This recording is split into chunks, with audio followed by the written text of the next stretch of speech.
حکایت شده در شاهنامه از جمشید شاه که سرنوشت او شده باعث آغاز این ماجرا. از سرمایه بی پایان و شب‌های تار و سنگین زمین یخ گرفت و خاموش شد این سر زمین. 300 سال در ظلمت بهار شده بود پنهان، زمستانی سرد و طولانی چیره شده در ایران. جهان شد پر از وحشت، امیدی نمانده باقی، نه گلی مانده بر شاخه، نه مرغی بود در باغی.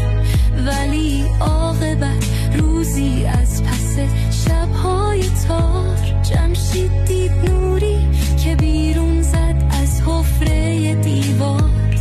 بگفتا برخیزید مردم که پایان شد آن شب تار.